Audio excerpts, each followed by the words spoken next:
Salut tout le monde, ça y est, on est début décembre et je peux vous parler des lectures que j'ai faites pendant le mois de novembre. On y va!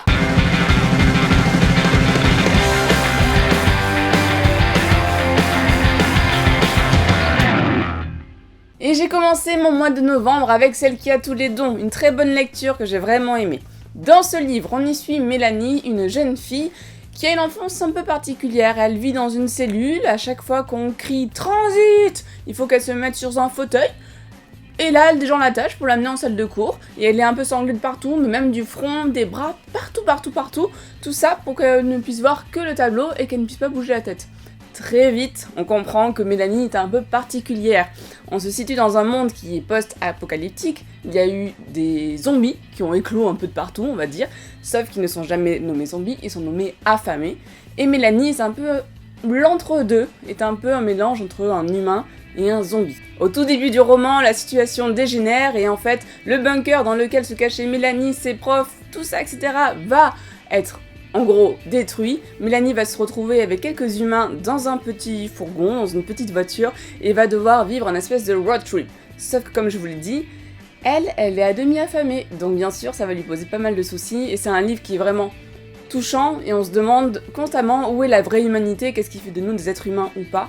Enfin bref, j'ai adoré cette lecture et je vous le conseille vraiment. Et par contre c'est pas cool, parce qu'il y a une adaptation qui a l'air pas trop mal quand même, qui est sortie déjà au cinéma en Angleterre et qui est toujours pas dispo en France. Mais what the fuck! Et j'ai continué mon mois de lecture avec Elia, la passeuse d'âme. Alors quand on voit la couverture, on pense de suite, en tout cas moi j'ai pensé de suite à du Botero et je me suis dit bah tiens pourquoi pas, une héroïne, de la fantasy, on y va. Et en fait, pas du tout. L'éditeur, je pense qu'il a très mal choisi sa couve, parce que là, on est plus dans de la science-fiction, on est encore dans un monde post-apo, on a un système de caste qui est mis en place, où on a la classe des plus riches qui va oppresser la caste des plus pauvres, et notre héroïne, Elia, appartient, elle, à la caste des plus riches, donc des plus privilégiés. Et très vite, elle va connaître une espèce de descente aux enfers et arriver à la caste des plus pauvres. Mais son caractère décidé et autonome, d'ailleurs l'autonomie c'était pas très bien vu dans la caste des plus riches, vont l'aider à s'en sortir dans toutes les situations difficiles qu'elle va rencontrer et à surmonter aussi les révélations auxquelles elle va devoir faire face. Honnêtement, le pitch comme ça, il fait un peu classique, surtout quand on a une histoire de prophétie dedans. Moi, les prophéties, des fois, ça me gonfle un peu. Et pourtant, j'ai été complètement embarquée dans ce livre, je l'ai dévoré du début à la fin, sans vraiment faire de réelle pause. Et il me tarde qu'il y ait le tome 2 qui sorte, et je ne sais pas quand il sort.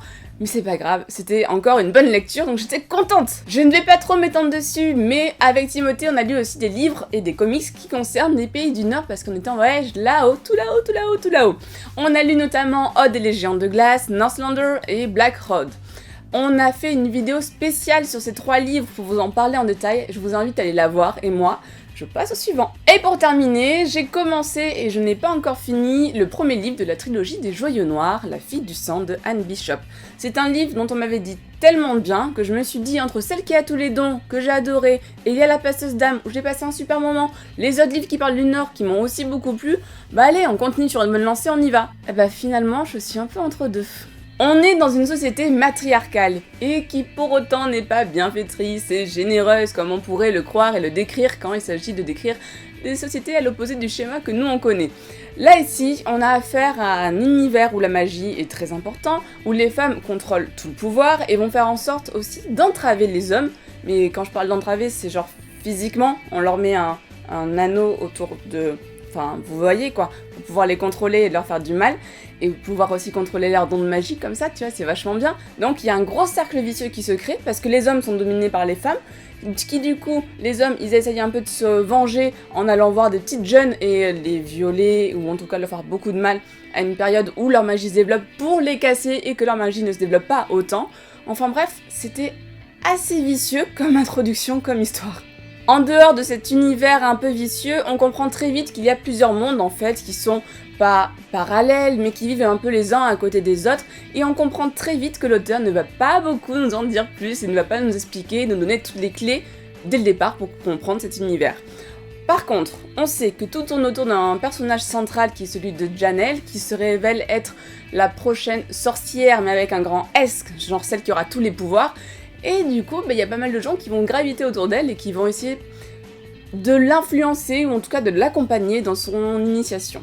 Et si toute cette histoire autour de Janelle m'intéresse vraiment, L'aspect un peu vicieux, un peu noir qu'on peut ressentir à côté et que je ne trouve pour l'instant pas forcément justifié, me met un peu mal à l'aise et j'hésite à continuer ma lecture. Alors si vous l'avez lu, dites-moi si ça vaut le coup ou pas. C'est fini pour cette vidéo sur tous les livres que j'ai lus. Je vous ai déjà fait avec Timothée une vidéo sur 3 livres d'entre eux.